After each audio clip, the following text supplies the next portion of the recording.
कोल्हापुरातील विश्वपंढरी समोरील गट नंबर 697 ही सुमारे 6 एकर क्षेत्र असलेली सरकारी जमीन आमदार अशोकराव माने यांच्या सावित्रीबाई फुले महिला सहकारी औद्योगिक संस्थेला देण्याचा निर्णय राज्य मंत्रिमंडळाने घेतलाय।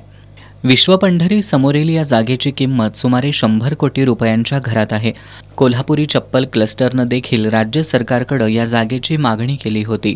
जिल्हाधिकाऱ्यांच्या मार्फत 2009 मध्ये हा प्रस्ताव पाठवण्यात आल्याची माहिती कोल्हापुरी चप्पल क्लस्टरचे चेअरमन अशोक गायकवाड यांनी पत्रकार बैठकीत दिली आहे।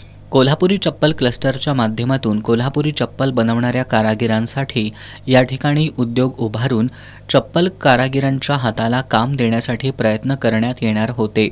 मात्र 6 एकरची ही सरकारी जमीन आमदार अशोकराव माने यांच्या संस्थेला देण्यात आल्यानं कोल्हापुरी चप्पल क्लस्टरनं यावर आक्षेप घेतलाय। राज्य सरकारनं आमदार अशोकराव माने यांच्या संस्थेला ही जमीन देण्याचा निर्णय रद्द करावा, तसंच आमदार माने यांनी देखील ही जमीन घेऊ नये असं आवाहन कोल्हापुरी चप्पल क्लस्टरचे चेअरमन अशोक गायकवाड यांनी केलंय। कोल्हापुरात सुमारे 3000 कामगार कोल्हापुरी चप्पल बनवण्याचं काम करतात। ते 1993 पासून कोल्हापुरी चप्पल क्लस्टर जागा मिळवण्याच्या प्रयत्नात होते। राज्य सरकारनं देखील जागा देण्याचं मान्य केलं होतं, मात्र पैशाचा आणि सत्तेचा वापर करून आमदार अशोकराव माने यांनी कोल्हापुरी चप्पल क्लस्टरसाठी मागणी केलेली जागा हडप केल्याचा आरोप गायकवाड यांनी केला। आमदार माने यांचा कोल्हापुरात काय संबंध आहे असा सवाल उपस्थित करत आमदार अशोकराव माने यांनी ही जागा परत करावी, अन्यथा आम्ही यापुढे निकराची लढाई लढू असा इशारा अशोक गायकवाड यांनी दिला। यापुढे रस्त्यावर उतरू, प्रसंगी जिल्हाधिकारी कार्यालयासमोर आत्मदहन आंदोलन करू, हातकणंगले विधानसभा मतदारसंघात ज्या ज्या ठिकाणी चर्मकार समाज आहे त्या ठिकाणी आंदोलन करून त्यांना गावात येण्यापासून विरोध करू असा इशारा अशोक गायकवाड यांनी दिलाय।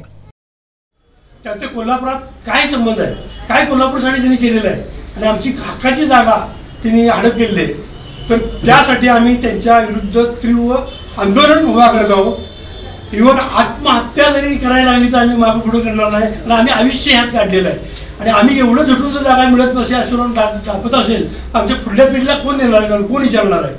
म्हणून आम्ही निकराची लढाई लढणार आहे, आंदोलन करणार आहोत।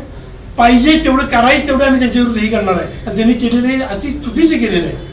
उलट त्यांनी आमची जागा आम्हाला घेऊन परत द्यावी, आम्ही त्यांना डोक्यावर घेतो पाहिजे, पण आमचा समाजच सुखी होईल। त्यामुळं आणि त्यांना हे एवढं महाग होणार आहे की त्यांना कुठल्याही गावात जायला आम्ही तोंड ठेवणार नाही। गावोगाव आम्ही त्यांचे आंदोलन करणार आहे, लोकांना जनजागृत करणार आहे। या पत्रकार बैठकीला उषा पांडव, मंगल जाधव, दीपक पोवार, सुखदेव सातपुते, नामदेव नांगरे, विलास डोईफोडे, कृष्णा सातपुते आदी उपस्थित होते।